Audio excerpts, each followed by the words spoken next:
Assalamualaikum warahmatullahi wabarakatuh.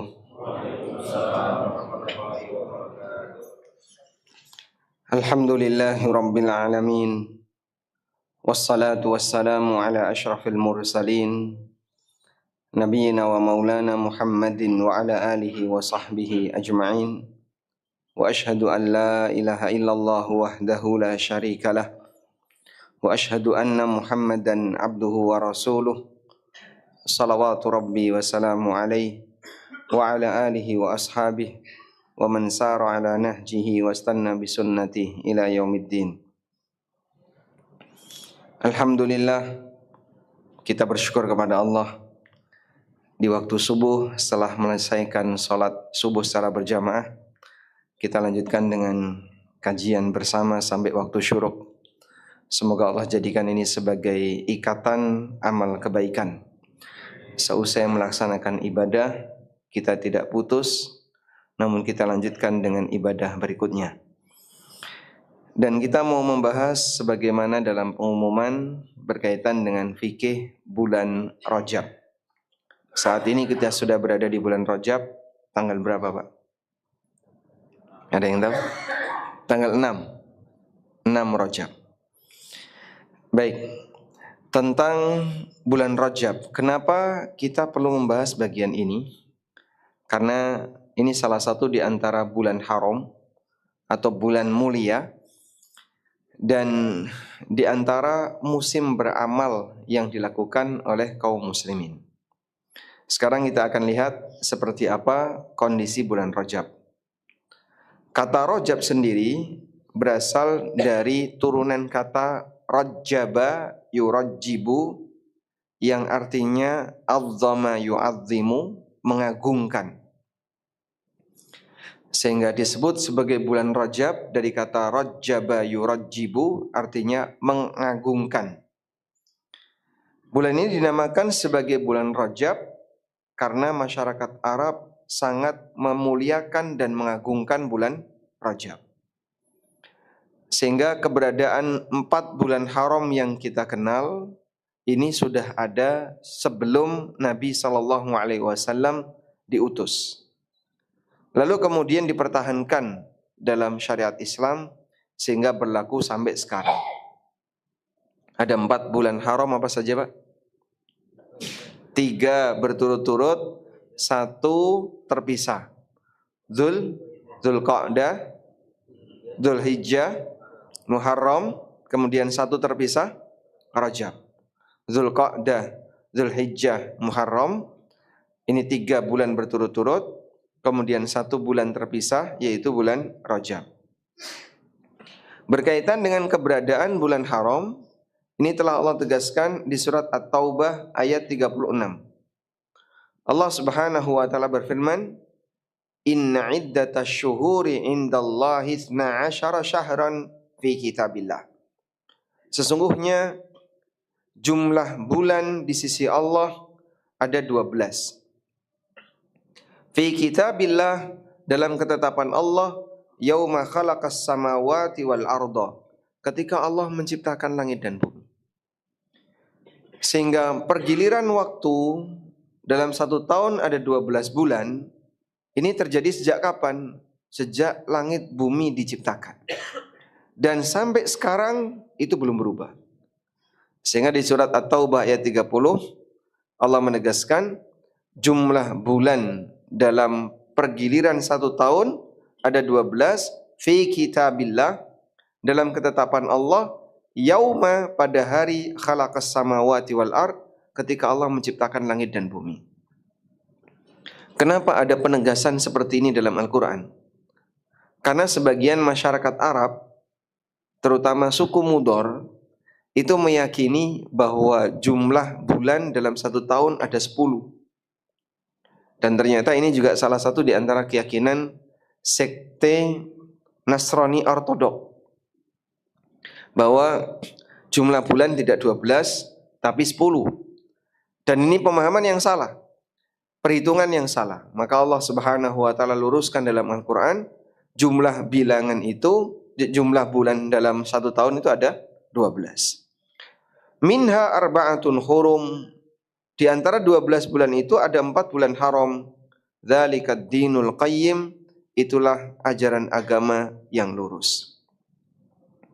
Sehingga perhitungan dalam 1 tahun yang ditetapkan oleh Allah ada 12, 4 bulan mulia, yang ini merupakan ajaran agama yang ditetapkan oleh Allah Subhanahu wa taala. Walaupun sudah ada sebelum Nabi SAW diutus. Karena kita tahu bahasanya tidak semua budaya yang terjadi di negara Arab itu dihilangkan oleh Islam. Ada sebagian yang dipertahankan dan ada banyak yang dihilangkan. Sebab Nabi SAW itu datang bukan dalam rangka membawa ajaran budaya, tapi beliau datang dalam rangka meluruskan praktek yang terjadi di tengah manusia. Ada orang yang bilang seperti ini, itu kenapa sih kok bawa-bawa budaya Arab di sini? Maksudnya yang mana budaya Arab? Jilbab itu budaya Arab. Sejak kapan istrinya Abu Lahab berjilbab? Sejak kapan istrinya Abu Jahal berjilbab? Kalau pakai jubah, sejak kapan mereka pakai jubah? Nah, seperti ini terlalu berlebihan ya. Memang sebagian di antara ajaran ini mempertahankan budaya yang sudah ada. Di antaranya berkaitan dengan masalah keberadaan bulan haram. Sebelum Nabi SAW diutus, bulan haram itu sudah ada, namun kemudian dipertahankan dalam syariat Islam. Sebutkan contoh budaya Arab yang dipertahankan dalam Islam. Memuliakan tamu.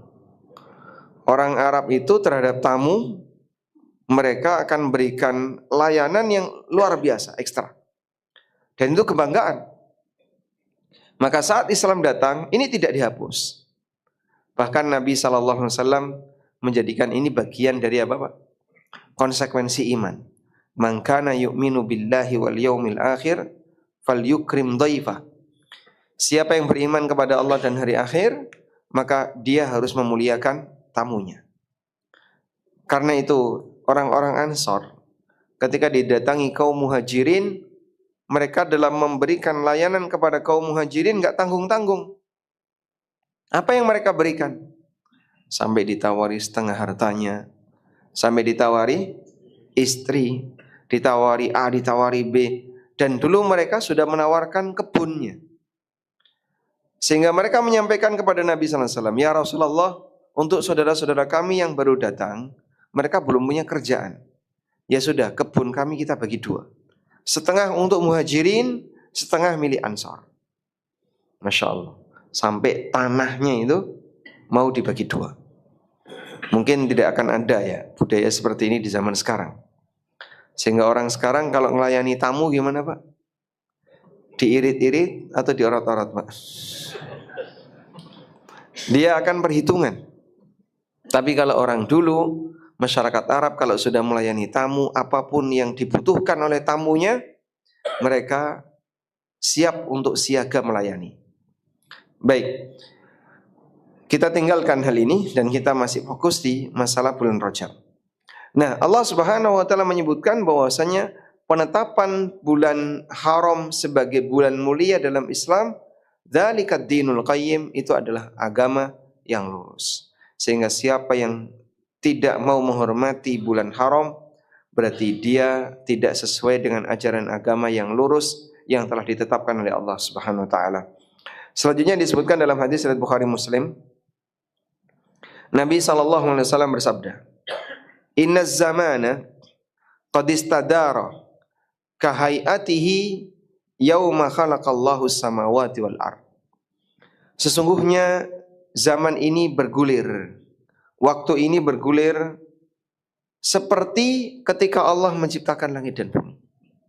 Sehingga rotasi bumi, kalau Bapak sepakat dengan teori bumi itu bulat, kemudian terjadi rotasi dan revolusi bumi terhadap matahari, Nabi SAW menegaskan zaman itu berputar seperti ketika Allah menciptakan langit dan bumi.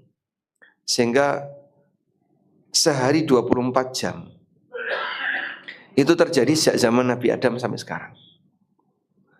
1 tahun ada 12 bulan, itu terjadi sejak zaman Nabi Adam sampai sekarang.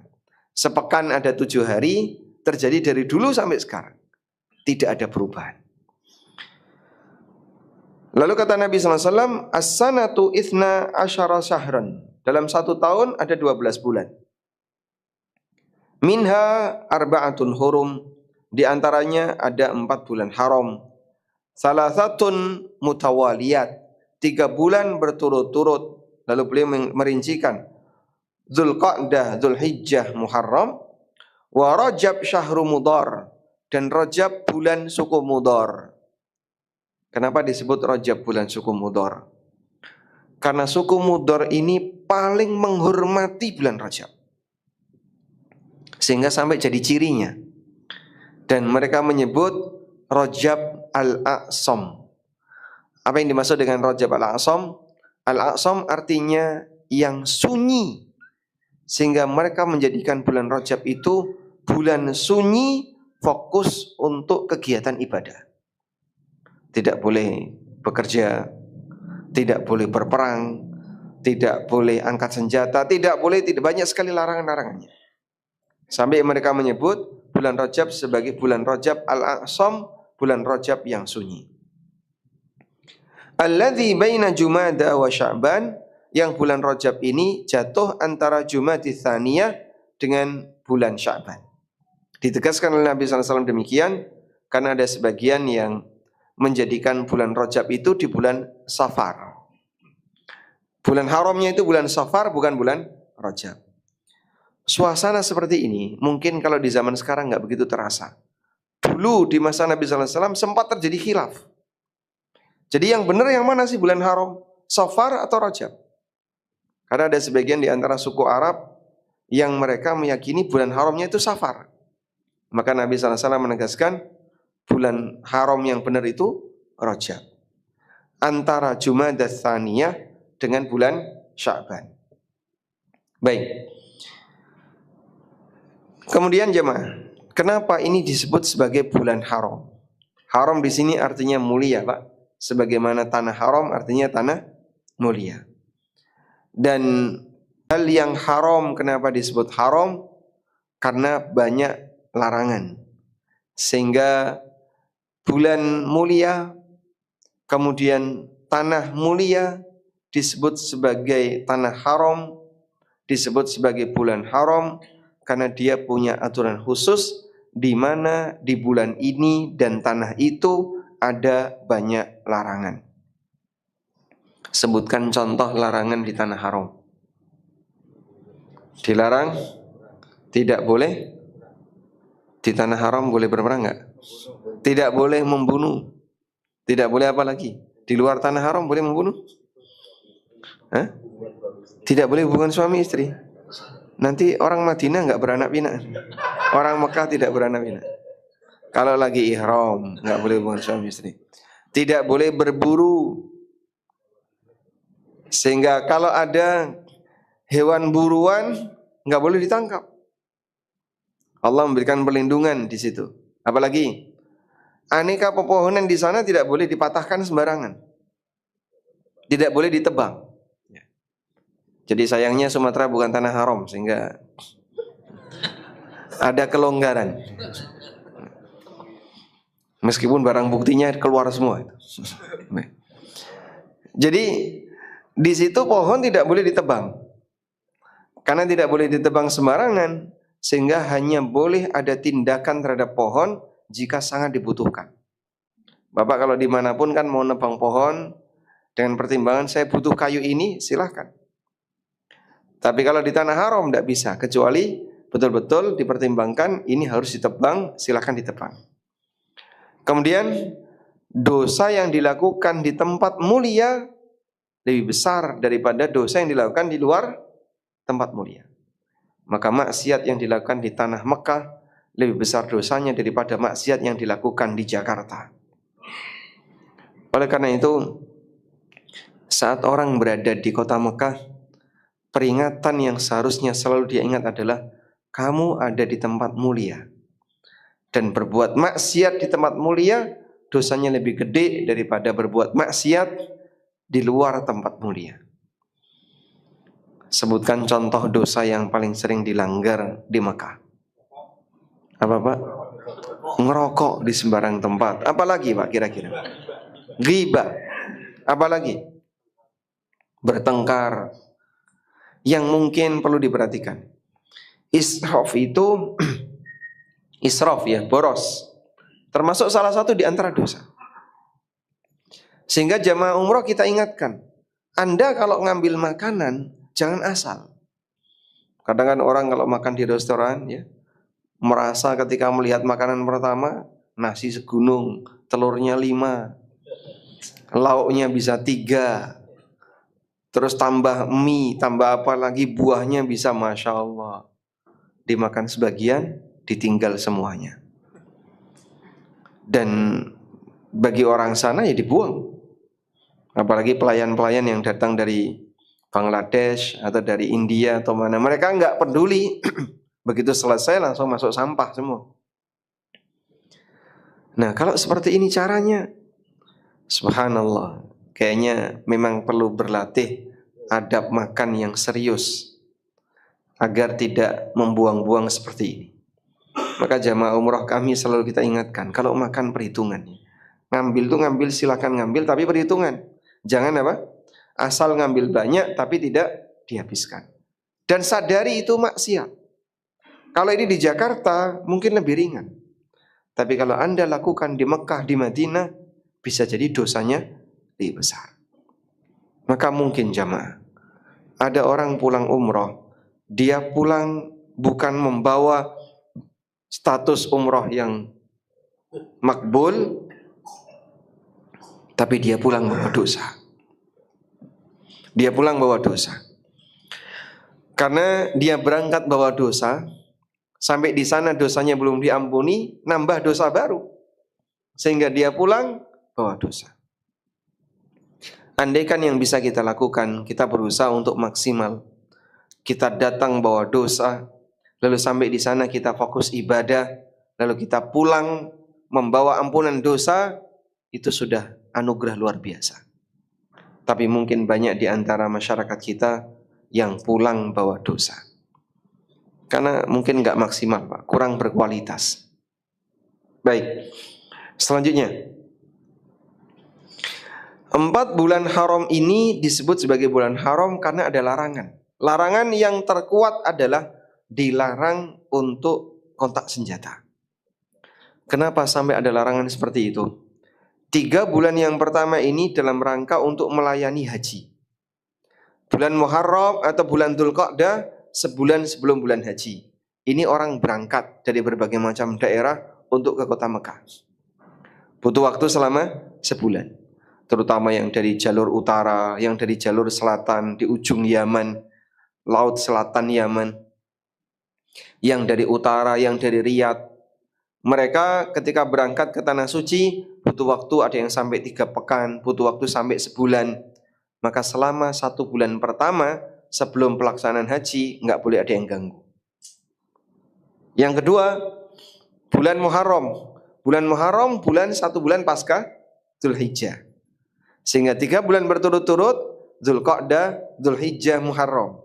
Dzulqa'dah ini 1 bulan keberangkatan, Muharram ini 1 bulan kepulangan. Jadi mereka menetapkan 3 ini tujuannya apa tadi Pak? Dalam rangka menjaga keamanan situasi ketika haji. keamanan situasi ketika haji sampai dibuat kesepakatan selama 3 bulan ini terlarang keras terjadi kontak senjata. Makanya mereka kalau sudah masuk 3 bulan ini fokusnya ibadah. Berarti haji sudah ada Pak sebelum Nabi Muhammad SAW? Sudah ada. Sebelum Rasulullah SAW diutus oleh Allah, haji itu sudah ada. Bahkan Nabi SAW sebelum diutus oleh Allah, beliau ikut praktek haji bersama orang musyrikin. Hanya saja orang Mekah, orang-orang Quraisy itu kalau wukuf mereka tidak mau di Arafah. Wukufnya di mana? Di mana orang Arafah itu wukuf? Mereka wukuf di Muzdalifah. Sementara selain orang Quraisy, wukufnya di Arafah. Sehingga saat orang Mekah itu wukuf, mereka tidak keluar dari Muzdalifah. Alasannya apa Pak? Situs haji itu ada 4. Arafah, Muzdalifah, Mina, kota Mekah. Ya. Jadi dulu wilayah kota Mekah yang dihuni oleh masyarakat itu tidak sampai di Mina. Bergeser dari arah timur. Paling timur itu Arafah. Baratnya Muzdalifah. Baratnya lagi Mina. Baratnya Mina baru kota Mekah. Nah dari 4 ini yang masuk wilayah tanah haram 3. Muzdalifah, Mina, dan kota Mekah sendiri. Ini masuk wilayah tanah haram. Jadi ada tanah haram, ada kota Mekah. Itu 2 hal yang berbeda. Sudah? Sedangkan Arafah itu di luar tanah haram. Arafah itu tanah halal. Sudah? Karena itulah orang yang haji, jika dia sudah berada di kota Mekah, maka dia tidak perlu mengambil mikot keluar kota Mekah. Sehingga orang haji, dia datang untuk haji tamattu ya. Datang dalam bentuk sudah pakai ihram, lalu dia umroh dulu. Setelah umroh ngapain Pak? Bertahan di hotel transit. Setelah itu keluar kemana? Ke Arafah atau ke Mina untuk tarwiyah, baru setelah itu ke Arafah. Sehingga dia tidak perlu ke Muzdalifah lagi atau ke Tan'im atau kemana, karena dia ketika haji boleh ngambil mikot di tanah suci. Ya? Beda dengan umroh. Kalau umroh dia harus ngambil mikot di luar tanah suci. Maka orang yang berada di kota Mekah, kalau dia mau ngulang umroh, dia harus keluar dulu. Kalau dia mau ngulang umroh harus keluar dulu. Terlepas dari perbedaan pendapat ulama, boleh enggak yang sudah umroh ngulang umroh lagi? Ada yang membolehkan. Kalau yang membolehkan mengatakan dia harus keluar dulu. Rahasianya apa di sini, Pak? Haji dan umroh itu harus menggabungkan 2 wilayah tanah. Tanah halal dan tanah haram. Sehingga dalam haji, orang keluar dulu ke tanah halal di Arafah, lalu balik lagi masuk ke tanah haram, Muzdalifah, Mina, Mekah. Umroh, kegiatannya kan cuma di Masjidil Haram, nggak keluar ya. Sehingga tawaf, sa'i, tahallul, selesai. Maka karena kegiatannya hanya ada di kota Mekah, maka orang yang umroh harus keluar dulu ke tanah halal untuk ambil mikot di sana. Lalu setelah itu dia masuk ke tanah haram, menyelesaikan di tanah haram. Bisa dipahami ya? Baik. Oleh karena itulah sebutan Muzdalifah istilahnya apa Pak? Al-Mash'ar Al-Haram. Sebutan Muzdalifah adalah Al-Mash'aril Haram. Kenapa disebut Al-Mash'aril Haram? Al-Mash'ar itu artinya alamat, tanda. Sehingga ada Al-Mash'aril Halal dan ada Al-Mash'ar Al-Haram. Al-Mash'arul Halal itu Arafah. Sedangkan Al-Mash'arul Haram Muzdalifah. Disebut Mash'arul Haram, dia tanda tanah haram. Karena Muzdalifah itu tanah haram pertama dari arah timur. Sehingga ketika jamaah haji sudah masuk Muzdalifah, berarti dia sudah memasuki daerah tanah haram yang pertama. Baik. Disinilah kaum muslimin atau kembali ke tadi, Nabi SAW sebelum beliau diutus jadi Nabi, beliau ikut haji. Nah, masyarakat Quraisy itu tidak mau wukuf di Arafah. Wukuf mereka di Muzdalifah. Alasannya, kami ini penduduk tanah haram. Kenapa kita harus keluar dari tanah haram? Sehingga wukuf mereka di mana? Di Muzdalifah. Gimana jadinya? Ya batal hajinya. Karena itu Nabi SAW menegaskan setelah beliau memimpin haji pasca Islam, beliau mengatakan al-hajju Arafah. Inti dari haji adalah Arafah. Untuk menekankan siapa yang enggak mau datang ke Arafah, sebagaimana budaya orang Quraisy dulu, hajinya batal. Karena dulu orang Quraisy enggak mau ke Arafah. Makanya orang Quraisy disebut dengan golongan Al-Ahmas. Al-Ahmas disebut sebagai golongan Al-Ahmas. Tapi Nabi Muhammad SAW sebelum diutus jadi Nabi, beliau wukufnya di Arafah. Sampai orang-orang di sekitarnya mengatakan, loh ini kan Ahmas, kenapa Ahmas ada di sini? Seharusnya Ahmas wukufnya di mana? Di Muzdalifah. Tapi Rasulullah SAW karena dijaga oleh Allah, sebelum beliau jadi Nabi, beliau wukufnya tetap di Arafah. Maka kalau ada yang mengatakan haji sebelum Islam itu tidak ada, haji sebelum Nabi Muhammad SAW diutus itu tidak ada, ini kurang tepat ya. Haji sudah ada sebelum beliau diutus oleh Allah. Selanjutnya, bulan Rajab dalam pandangan masyarakat jahiliyah. Masyarakat jahiliyah sangat menghormati bulan Rajab. Ini terlihat dari banyaknya ritual ibadah di bulan ini.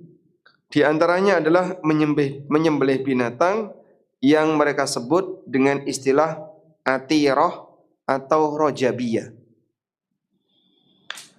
Mereka mempersembahkan sembeliannya untuk berhala-berhala mereka, sesembahan-sembahan mereka. Mereka juga rajin berpuasa di bulan Rajab. Kemudian diakhiri dengan penyembelihan atirah. Masyarakat jahiliyah juga melarang keras adanya peperangan dan yang terjadi di bertepatan dengan bulan Rajab. Sampai Nabi SAW melarang praktek atirah dan beliau mengatakan la far'u wala atirah. Tidak boleh la far'a wala atirah, tidak boleh ada fara' dan tidak boleh ada atirah. Hadis sahih riwayat Bukhari Muslim. Sehingga praktek atirah, apa tadi atirah? Menyembelih di bulan Rajab. Syariat menyembelih dalam Islam di bulan apa? Dzulhijjah. Kalau dulu orang jahiliyah, mereka punya syariat menyembelih dilakukan di bulan Rajab. Dilarang oleh Nabi SAW. Sudah enggak berlaku lagi. Itu adalah budaya jahiliyah. Sehingga bulan Rajab mereka puasa selama 1 bulan. Begitu di penghujung bulan Rajab, mereka berhari raya, perayaan dengan cara menyembelih hewan. Disebut dengan atirah. Setelah Islam datang, ini dihapuskan. Nah sekarang pertanyaannya, puasanya masih berlaku atau tidak, Pak? Karena ada sebagian di antara kaum muslimin yang merutinkan, sehingga mereka puasa Rajab itu hampir tiap hari. Bahkan lebih kuat puasa Rajab daripada puasa Muharram. Dan juga lebih kuat daripada puasa Sya'ban. Maka dia rutin tiap hari. Seolah-olah kalau kehilangan satu, itu kehilangan fadilah yang luar biasa. Nanti kita baca ya beberapa hadis yang palsu tentang masalah itu. Sekarang kita lihat bagaimana sikap para sahabat. Dulu masyarakat jahiliyah memilih bulan Rajab untuk mendoakan orang yang mendolimi mereka. Sehingga mereka meyakini bulan Rajab ini bulan mustajab. Maka saat mereka lagi balas dendam sama suku yang lain, doanya itu dipanjatkan di bulan Rajab. Dan biasanya doa itu dikabulkan. Hal ini pernah disampaikan kepada Umar bin Khattab radhiyallahu anhu. Kemudian beliau mengatakan, sesungguhnya Allah memperlakukan hal itu kepada mereka untuk menjauhkan hubungan antara satu suku dengan suku yang lain. Dan Allah jadikan kiamat sebagai hari pertanggungjawaban. Sehingga budaya ini, karena dulu sebagian sahabat pernah mengalaminya, mereka masih terbawa saat masuk Islam. Maka diperingatkan oleh Umar. Tapi dulu orang jahiliyah, waktu mereka berdoa di bulan Rajab mustajab. Diperingatkan oleh Umar. Allah memberikan seperti itu agar mereka saling berjauhan, agar mereka saling bermusuhan, sehingga Allah kabulkan doanya sebagai ujian bagi mereka.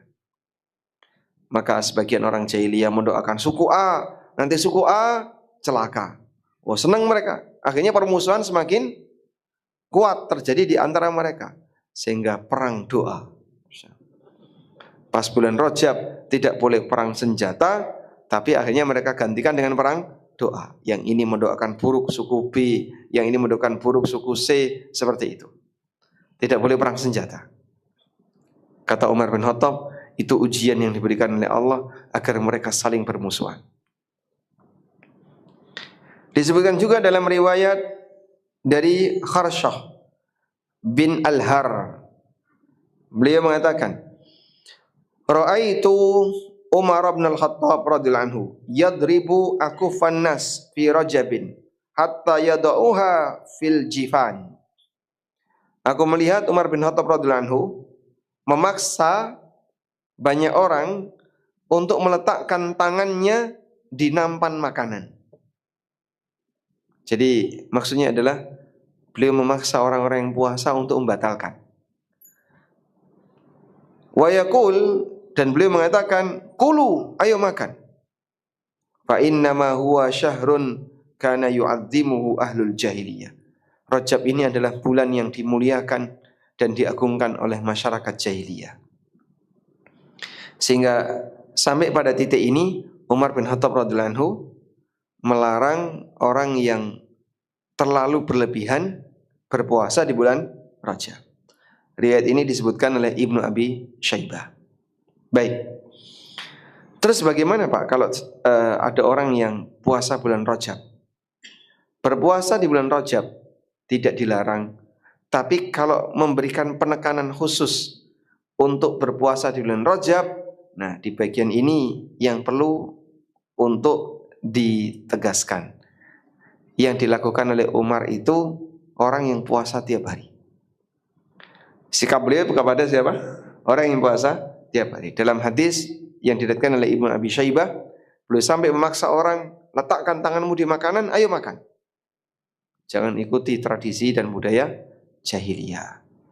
Baik. Karena itu sekarang coba kita baca beberapa riwayat yang menganjurkan untuk puasa di bulan Rajab. Hadis yang paling sahih dalam hal ini yang kami ketahui, dan ini yang disebutkan oleh Al-Hafidh Ibnu Rajab. Beliau punya buku judulnya Lataiful Ma'arif. Buku ini membahas amalan sunnah selama setahun. Sehingga beliau bahas di bulan Rajab ada amalan apa saja, bulan Sya'ban amalan apa saja, bulan Ramadan jelas ya, bulan Syawal amalan apa saja, sampai bulan Jumadil Akhirah, sampai 1 tahun. Sehingga kalau kita ingin tahu seperti apa amalan-amalan sunnah dalam setahun, buku Lataiful Ma'arif bisa dijadikan referensi, dan buku ini sudah diterjemahkan tentang amaliyah selama setahun.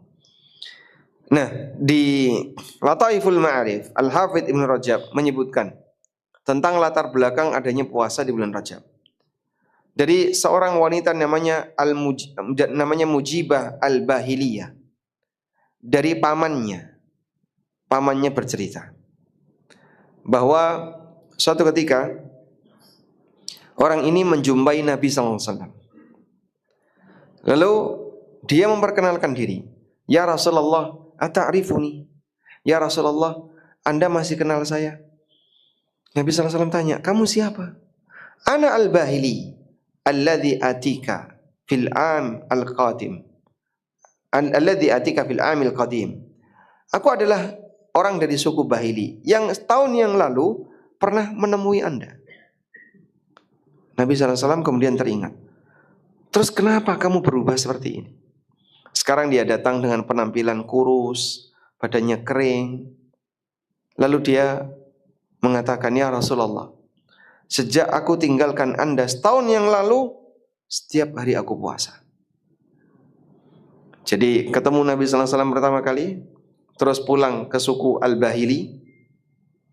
Setelah itu orang ini puasa setiap hari sampai badannya itu kurus kering. Lalu Nabi sallallahu alaihi wasallam mengatakan, kenapa kau hukum dirimu seperti itu? Lalu beliau menyampaikan, sum syahras sabri wa yauman min kulli syahr. Kalau begitu, kamu cukup puasa di bulan Sabar dan puasa 1 hari di selain bulan Sabar. Bulan Sabar yang dimaksud bulan apa? Ramadan. Nabi SAW menyebut bulan Ramadan dengan bulan Sabar. Dan 1 hari di selain bulan Sabar. Ini pesan pertama yang diberikan Nabi SAW kepada orang Bahili ini. Makanya jaga puasa sunnah di selain Ramadan bagi mereka yang aktivitasnya berat, kerjaannya banyak, sehingga berat untuk melakukan rajin puasa sunnah. Minimal Pak, setiap 1 bulan puasa sehari. Sehingga bulan Muharram kalau nggak bisa banyak ya sehari. Bulan Safar sehari. Bulan Rabiul Awal sehari. Dan demikian seterusnya. Minimal puasa 1 hari saja di bulan selain bulan Ramadan. Kalau lebih Pak, alhamdulillah.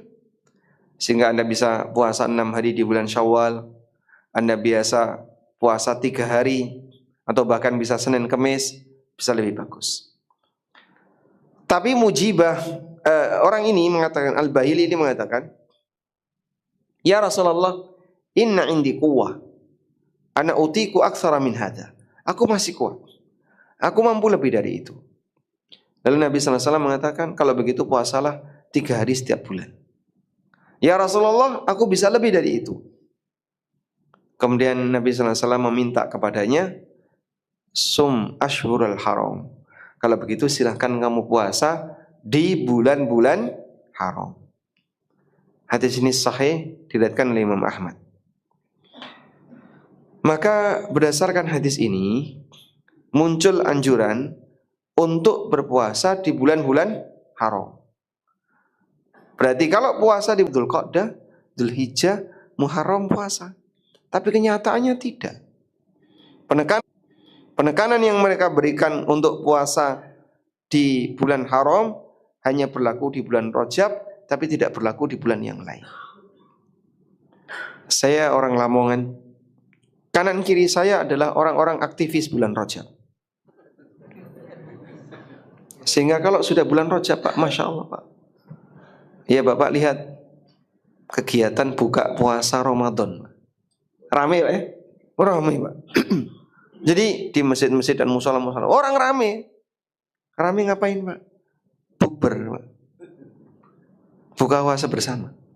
Dan orang sedekah buka puasa Masya Allah. Karena saking banyak yang berpuasa. Aktivis-aktivis bulan Rajab. Terutama di awal-awal bulan Rajab.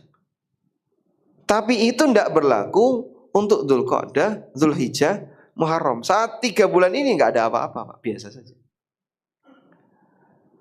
Padahal amal yang paling dicintai oleh Allah itu dilakukan di waktu kapan? Berdasarkan hadis riwayat Bukhari. Amal yang paling dicintai oleh Allah itu dilakukan di waktu kapan? Tanggal 1 sampai 10 Dzulhijjah.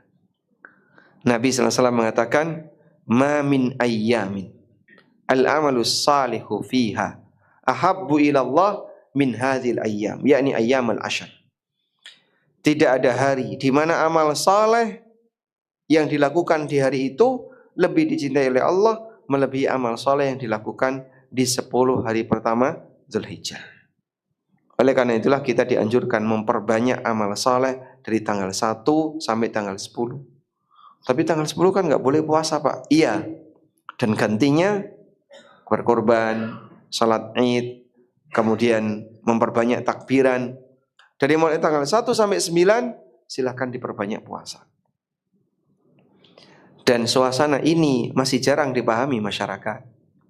Sehingga kan jarang kita jumpai Pak ya. Kalau pas Ramadan, semangat orang Islam begitu masuk tanggal 1 Ramadan gimana Pak? Masya Allah. Yang nggak pernah wudhu, jadi saya tidak sebut nggak pernah sholat ya. Yang nggak pernah wudhu, ketika Ramadan ada di shaf pertama sholat subuh. Masya Allah. Begitu Ramadan selesai, ngilang dia. Ramadan datang, pulang ke masjid. Banyak kaum muslimin yang seperti itu. Dan suasana ini, ya baguslah, alhamdulillah. Ramadan masih menyelamatkan mereka untuk mau sholat. Mudah-mudahan ada perubahan. Tapi kita juga perlu memberikan penekanan. Bulan Dzulhijjah ini bulan waktunya untuk beramal. Terus kenapa sekarang kembali ke Rajabnya? Orang itu begitu rajin berpuasa di bulan Rajab. Saya bacakan beberapa hadis berikut ini. Hadis ini menyebutkan tentang keyakinan masyarakat berkaitan dengan kenapa mereka rajin berpuasa di bulan Rajab. Hadis yang pertama diriwayatkan oleh Abul Qasim At-Taimi dan Al-Hafidh Al-Asbahani dalam kitab Fadlus Siyam. Di sana dinyatakan, sesungguhnya di surga ada sebuah sungai namanya Sungai Rajab. Airnya lebih putih dari susu, lebih manis dari madu. Siapa yang puasa sehari di bulan Rajab, maka Allah akan memberikan minum orang ini dengan air tersebut. Dan dalam sanadnya terdapat banyak perawi yang tidak dikenal, sanadnya dhaif secara umum, namun tidak sampai pada tingkatan palsu. Ini yang pertama. Yang kedua, hadis yang disebutkan dalam Tabyinul Ajab, dinyatakan sesungguhnya Nabi SAW tidak pernah puasa setelah Ramadan selain di bulan Rajab dan Sya'ban. Tidak pernah puasa setelah Ramadan selain Rajab dan Sya'ban. Dan hadis ini mungkar. Sebagaimana keterangan Al-Hafidh Ibnu Hajar, karena ada perawi yang bernama Yusuf bin Atiyah dan statusnya dhaif jiddan. Disebut mungkar karena bertentangan dengan hadis yang sahih. Jadi hadis mungkar itu definisinya hadis sahih yang hadis dhaif yang bertentangan dengan hadis sahih. Itu namanya hadis mungkar. Dhaif bertentangan dengan hadis sahih, namanya mungkar. Kalau ada hadis hasan bertentangan dengan yang lebih sahih, hadis ini hasan, tidak sampai dhaif, tapi bertentangan dengan yang lebih sahih, namanya hadis syadz. Lawannya mahfuz. Sudah? Tapi kalau hadis dhaif bertentangan dengan hadis sahih, maka yang dhaif ini namanya mungkar. Selanjutnya, dalam hadis yang lain dinyatakan Rajab adalah bulan Allah, Sya'ban adalah bulanku, Ramadan adalah bulan umatku. Rajab syahrullah, wa Sya'ban syahri, wa Ramadan syahru ummati. Rajab itu bulan Allah, Sya'ban itu bulanku, dan Ramadan bulan untuk umatku. Hadis ini diriwayatkan oleh Abu Bakar An-Naqashi. Al-Hafidh Abu Fadl Muhammad bin Nasir mengatakan An-Naqashi pemalsu hadis, pendusta. Ibnul Jauzi, As-Saghani dan As-Suyuti menyebut hadis ini dengan hadis maudhu, hadis palsu. Baik. Sehingga kalau keluar lafaz seperti ini, ya Bapak perlu pahami hadisnya statusnya apa? Palsu. Kemudian juga beberapa hadis yang menyebutkan tentang keutamaan puasa. Kita lihat di sini ya. Dalam keterangan Asy-Syaukani di kitab beliau Al-Fawaid Al-Majmu'ah, kumpulan hadis-hadis yang palsu dan dhaif, di situ disebutkan Rajab adalah bulan Allah Al-A'sam. Siapa yang berpuasa sehari di bulan Rajab atas dasar iman dan ihtisab mengharap pahala kepada Allah, maka dia berhak mendapatkan ridha Allah yang besar. Sehingga dia memotivasi Rajab sebagai bulan apa? Bulan puasa. Yang puasa sehari dia akan dapat ridha Allah yang besar. Kemudian, dan di sini kata Asy-Syaukani hadisnya maudhu, hadisnya palsu. Berikutnya hadis yang lain. Barang siapa yang berpuasa 3 hari bulan Rajab, Allah catat baginya puasa sebulan penuh. Siapa yang puasa 7 hari, maka Allah menutup 7 pintu neraka untuknya. Dan hadis ini hadis maudhu sebagaimana keterangan Ibnul Jauzi dalam kitab beliau Al-Mawdu'at, kumpulan hadis-hadis palsu. Berikutnya, ini berkaitan dengan salat khusus di bulan Rajab. Dinyatakan di sini, siapa saja yang salat maghrib di malam pertama bulan Rajab, setelah itu dia salat 20 rakaat. Di setiap rakaat dia membaca Al-Fatihah dan surat Al-Ikhlas sekali. Dan dia melakukan salam sebanyak 10 kali. Karena 20 rakaat ya. Jadi salamnya 10 kali. Tahukah kalian apa pahalanya? Dalam lanjutan hadis dinyatakan Allah akan menjaga dirinya, keluarganya, hartanya dan anaknya, dan dia dilindungi dari siksa kubur. Ibnul Jauzi mengatakan hadis ini maudhu, hadis ini palsu.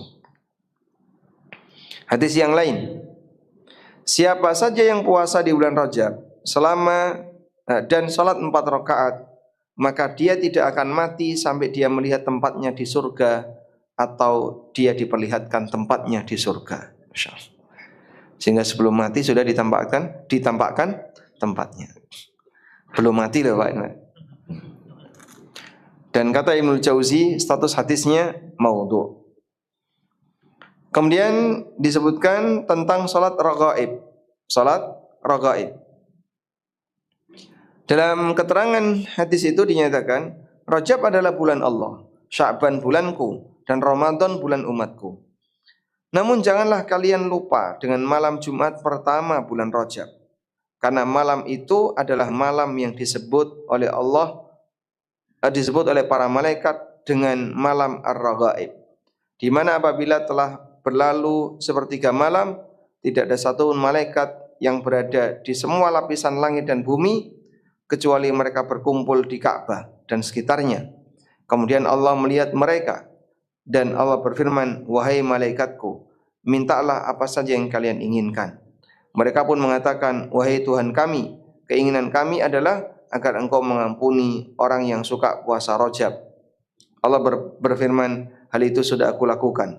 Kemudian Nabi SAW bersabda, siapa yang berpuasa hari Kamis pertama di bulan Rajab, kemudian salat antara maghrib sampai isya, yaitu salat raghaib, di malam Jumatnya sebanyak 12 rakaat, maka dia akan mendapatkan banyak sekali pahala.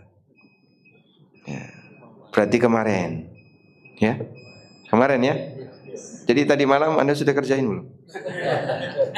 Nah, baru tahu hadisnya Pak malam pagi ini. Ya? Hadis palsu. Status hadisnya hadis palsu. Jadi salat raghaib kemarin hari Kamis, mereka Kamis berpuasa, Kamis pertama bulan Rajab ya, mereka berpuasa di hari Kamis, malamnya dari maghrib sampai isya salat berapa tadi? 12 rakaat. Disebutkan oleh Ibnul Jauzi dalam Al-Mawdu'at, statusnya sebagai hadis palsu, dan juga dinyatakan palsu oleh Asy-Syaukani dalam Al-Fawaid Al-Majmu'ah. Kemudian dalam hadis yang lain, barang siapa yang sholat pada malam pertengahan bulan Rajab, nisfu Rajab ya, sebanyak 14 rakaat. Setiap rakaat dia membaca Al-Fatihah sekali dan Al-Ikhlas 20 kali. Maka dia akan mendapatkan aneka balasan yang indah. Balasannya Masya Allah menggiurkan ya. Semua hajatnya dipenuhi. Dia nanti dapat ini. Dan hadis ini juga palsu, sebagaimana keterangan Al-Hafidz Ibnu Hajar. Kemudian hadis berikutnya, sesungguhnya bulan Rajab adalah bulan yang agung. Siapa yang berpuasa sehari, Allah akan mencatat baginya puasa 1000 tahun. Nah, seperti ini yang terkadang jadi motivasi. Terus gimana Pak? Katanya boleh mengamalkan hadis dhaif untuk fadhail a'mal. Boleh, tapi syaratnya jangan yang palsu. Maksudnya kalau terlalu parah seperti ini ya jangan diamalkan. Sehingga ada syarat boleh mengamalkan hadis dhaif untuk fadhail amal, namun yang dhaifnya ringan. Satu. Yang kedua, ada landasan amal syar'inya. Contoh ya, siapa yang sholat duha maka nanti dapat A, B, C. Hadisnya dhaif. Lalu orang melakukan sholat duha dengan motivasi hadis itu. Boleh nggak Pak? Boleh. Karena sholat duha sendiri disyariatkan.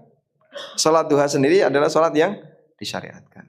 Dan adanya hadis dhaif tadi nambah motivasi dia. Tapi kalau amalannya bukan amalan yang disyariatkan, lalu dikejar, nah ini yang berbahaya adalah saat sampai di akhirat, dia berharap seperti apa yang pernah dijanjikan dalam hadis dhaif tadi atau hadis palsu tadi. Ketika dia berharap kepada Allah, nggak ada janji apapun, zong. Kenapa zong? Katanya dijanjikan dapat ini, dapat ini. Yang janjikan siapa? Ini hadisnya palsu. Maka kalau mau jadi korban amalan yang nilainya zong, kerjakanlah hadis palsu. Karena yang palsu bukan sabda Nabi sallallahu alaihi wasallam. Wallahu taala alam. Mungkin itu yang bisa kita sampaikan. Semoga yang sedikit ini bermanfaat. Kesimpulannya adalah satu, dalam bulan Rajab memang bulan mulia, maka muliakan bulan ini dengan berusaha untuk menghindari maksiat di dalamnya. Yang kedua, Anda lakukan amal soleh yang disyariatkan yang tidak ada kaitannya dengan bulan Rajab. Jadi sebagaimana amal soleh pada umumnya. Kalau puasanya Pak, jika mau puasa haram, puasa bulan haram berarti di semua bulan haram 4 bulan. Dan mungkin Anda tidak kuat ya. Tapi Anda bisa puasa 3 hari tiap bulan sebagaimana pesan yang diberikan Nabi sallallahu alaihi wasallam kepada orang Bahili. Wassallallahu ala nabiyyina Muhammadin wa ala alihi wa sahbihi wasallam.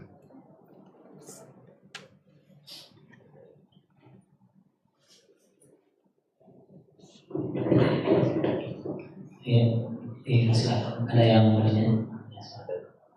Apa motivasi seseorang itu membuat hadis palsu? Kan dia tahu itu bukan. Apa motivasi seorang sehingga dia berani membuat hadis palsu? Ada sebuah cerita ini. Ada seorang tokoh sufi. Dia bikin hadis palsu. Sampai akhirnya ketahuan. Nah, saat ketahuan itu kemudian dia ditangkap oleh kerajaan. Dan waktu itu kerajaan serius kalau sampai ada orang yang membuat hadis palsu. Akhirnya dia dihukum. Saat dia diadili, dia itu ditanya, kamu kan tahu berdusta atas nama Nabi sallallahu alaihi wasallam itu dosa besar. Karena Nabi sallallahu alaihi wasallam mengatakan, man kadzaba alayya muta'ammidan. Barang siapa yang berdusta, kalimatnya alayya, pakai kata ala, atas namaku. Nah, terus dia beralasan, aku tidak berdusta ala Nabi, tapi aku berdusta lin Nabi. Dia bilang li. Li itu artinya untuk Nabi. Berdusta untuk Nabi, bukan berdusta atas Nabi. Sehingga bagi dia, memperkaya amal soleh itu kan disyariatkan. Maka aku buat hadis-hadis palsu untuk memperkaya amal soleh. Itu yang dimaksud dengan berdusta lin Nabi. Ya, tapi ini lucunya orang sufi ya. Padahal yang dimaksud berdusta ala Nabi maksudnya adalah membuat pernyataan yang disandarkan kepada Nabi SAW padahal beliau tidak pernah mensabdakannya. Jadi begini Pak ceritanya. Dusta itu kan dosanya bertingkat Pak ya. Tergantung siapa yang didustakan. Gitu ya Pak. Kalau orang berdusta atas nama RT, siapa yang mendapatkan dampak buruknya? Satu RT. Kalau dia berdusta atas nama Pak Camat, siapa yang dapat dampak buruknya? Satu kecamatan. Kalau dia berdusta atas nama presiden, siapa yang dapat dampak buruknya? Satu negara. Kalau dia berdusta atas nama nabi, lintas negara. Sehingga bisa sampai yang bikin ada di Indonesia, atau ada di Irak, atau ada di Iran. Tapi itu bisa melayang sampai di Indonesia, bisa melayang sampai ke negara-negara yang lain, sehingga dia tidak dibatasi oleh tempat. Karena berawal dari latar belakang iman. Karena itulah Nabi Muhammad SAW ngasih peringatan, innal kadhiba alayya laisa kakadhibin ala ahad. Berdusta atas namaku itu statusnya tidak sama sebagaimana berdusta atas nama siapapun. Beda statusnya. Berdusta atas nama Nabi SAW itu pengaruhnya tembus waktu, tembus negara. Sehingga mungkin hadis palsu ini dibuat di abad 5 Hijriah, di abad 6 Hijriah, sampai sekarang masih dibaca. Sehingga pengaruhnya lebih luas. Lalu beliau ngasih ancaman, man kadzaba alayya muta'ammidan falyatabawwa maq'adahu minan nar. Siapa yang berdusta atas namaku dengan sengaja, siapkan tempatnya di neraka. Dan zaman ini orang berdusta dalam membuat hadis palsu itu enggak malu-malu. Dalam kurung HR Bukhari di broadcast. Ya. Lah orang yang baca kan enggak pernah ngecek Sahih Bukhari, tapi ini dalam kurung hadis Bukhari, Pak. Dari mana? Ini lihat nih. Siapa ini dalam kurung HR Bukhari. Dicek di Sahih Bukhari enggak ada. Bahkan ada hadis yang bahasa Arabnya saja enggak ada, Pak. Ada hadis yang bahasa Arabnya saja enggak ada. Coba bayangin itu gimana itu? Ya itulah contoh orang yang terlalu semangat membuat hadis palsu. Kemarin saya dapat satu hadis ya, broadcast lewat WA. Saya ketemu hadis ini pertama kali itu saat mendengar kultum tarawih Ramadan. Ada seorang penceramah mengatakan, man fariha bidukhuli Ramadan haramallahu wajhahu 'alan niran.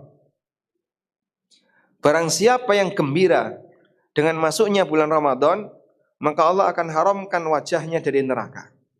Hadis ini dhaif jiddan, sangat lemah. Belakangan saya dapat informasi broadcast ya. Siapa yang bergembira dengan datangnya bulan Rajab, maka Allah haramkan wajahnya dari neraka. Jadi bulan Ramadannya diganti Rajab.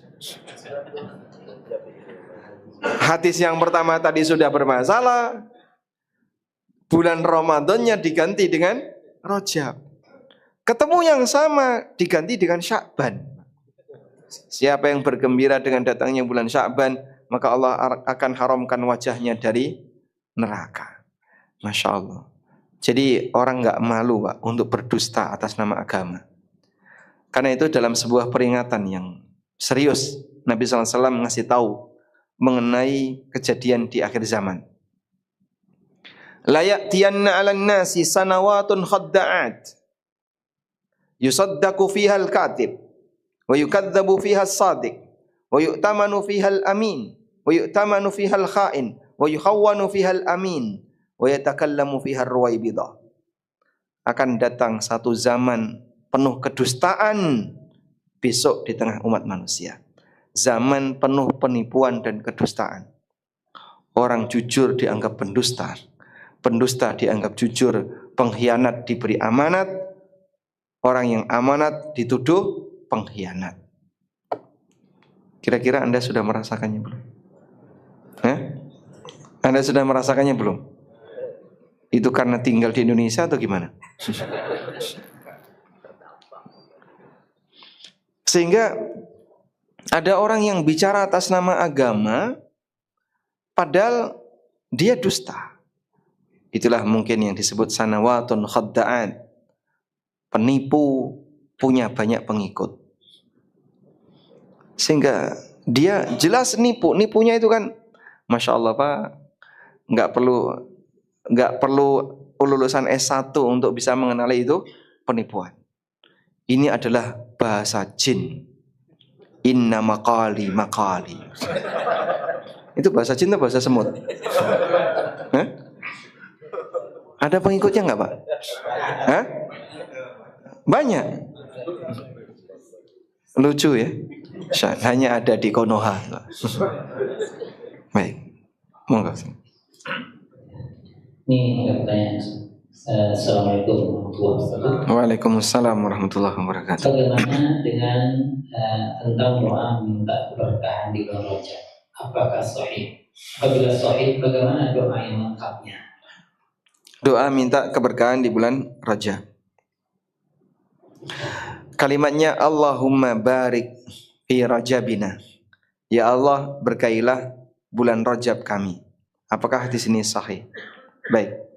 Saya sebutkan penilaian terkait hadis ini berkaitan dengan doa Allahumma barik lana fi Rajabin wa Sya'bana wa balikna Ramadan.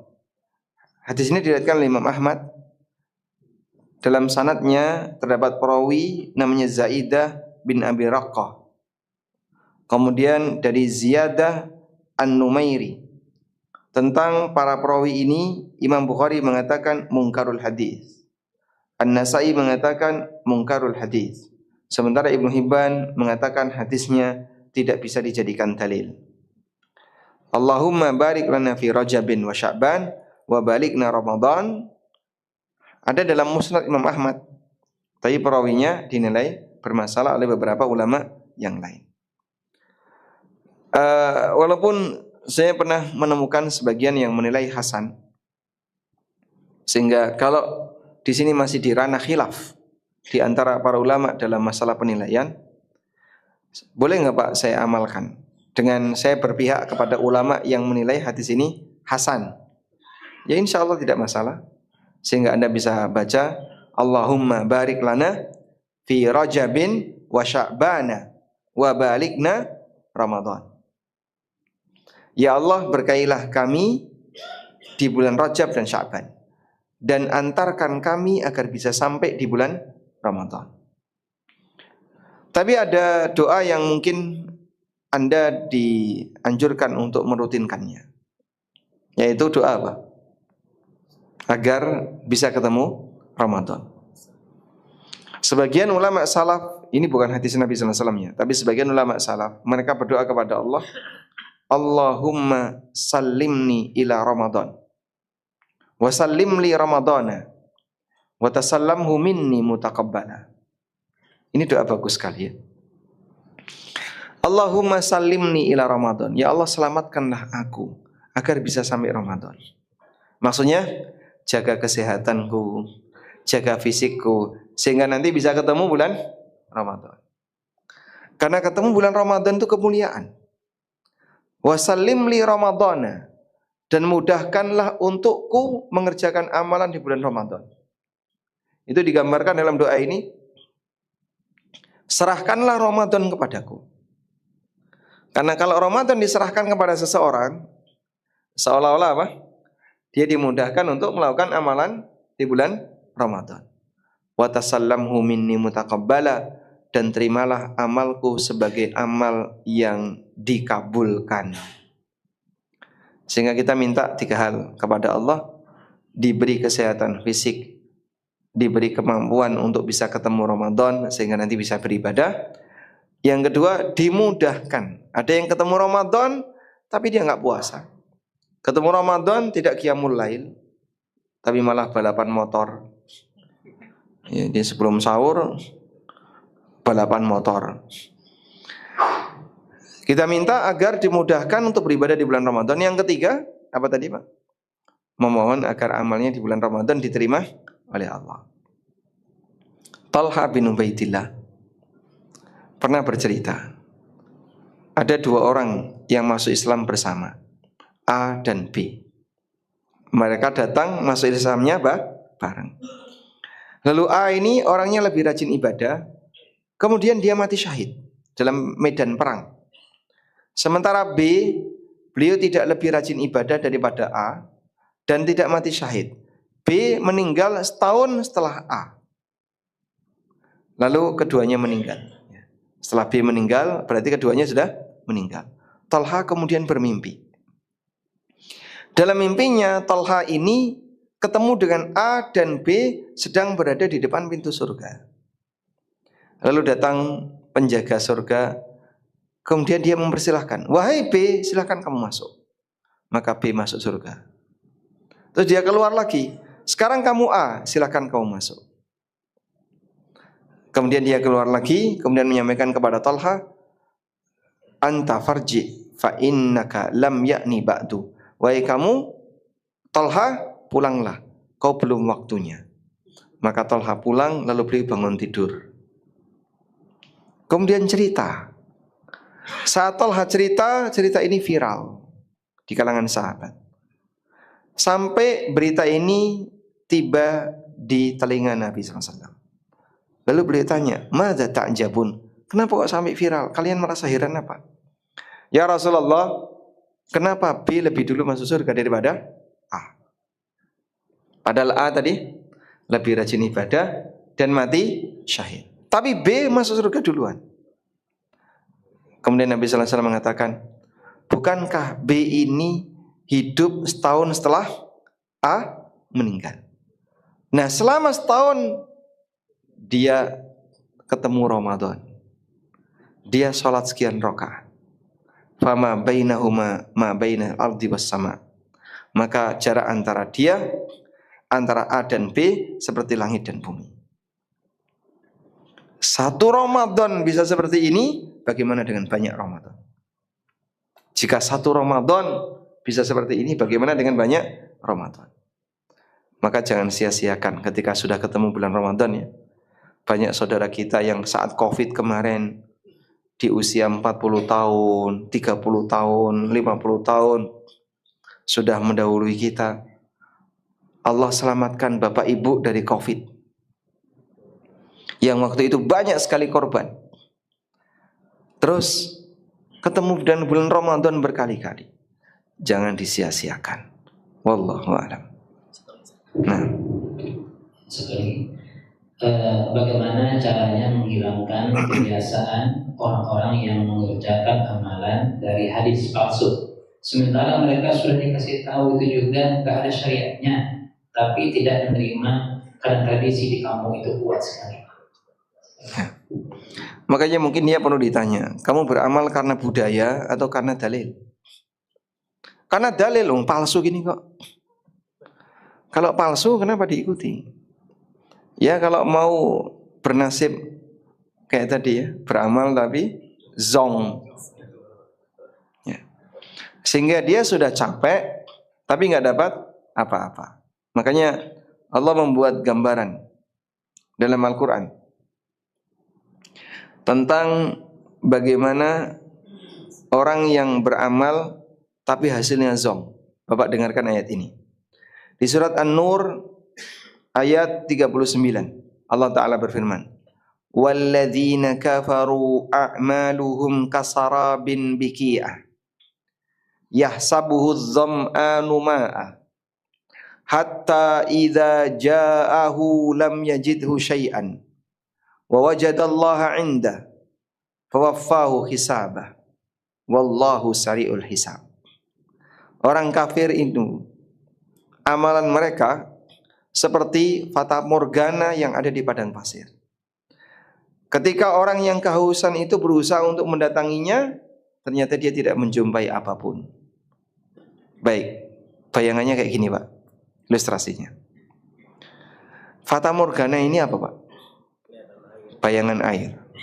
Orang kehausan melihat ada air di kejauhan, padahal itu aslinya apa? Fata morgana. Dia sudah kehausan, dia ngejar air itu. Kira-kira gimana Pak? Tambah tenaga. Ayo kejar.